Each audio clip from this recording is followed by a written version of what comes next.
Given the speed and magnitude of the interest rate increases over the last year, their full effect is still to come.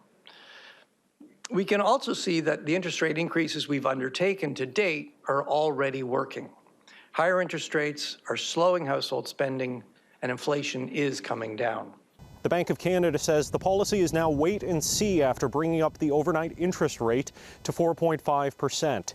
Bank Governor Tiff Macklem says the plan is to pause rate hikes to see if they're having their desired effect on inflation. If economic developments evolve broadly in line with the forecast we published today, we expect to hold the policy rate at its current level while we assess the impact of the cumulative 425 basis point increase in our policy rate. Bank reports say it's hoping inflation will be more than halved this year, down to 3%.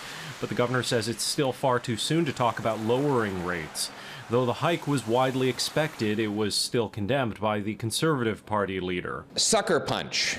That's what the Trudeau government hit Canadians with today. Who blames the Prime Minister for both central bank policy and the inflation which rate hikes are meant to fight. Well, the cost of government is driving up the cost of living. $500 billion of inflationary Trudeau deficits are bidding up the goods we buy and the interest we pay. Canada has the best fiscal position of any of the G7 countries, the lowest deficit in the G7, and is one of the only 3 largest economies in the world that has a AAA international credit rating. And we are going to keep that.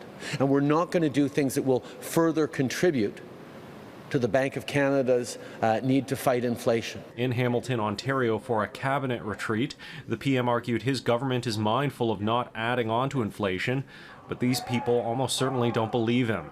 Protesters following Justin Trudeau demanding his resignation, but the PM insists this extremely dedicated opposition is no sign of broader dissatisfaction with him or his party. A handful of angry people do not define what Hamilton is or what democracy in this country is. In Ottawa, Xiaoli Li, City News.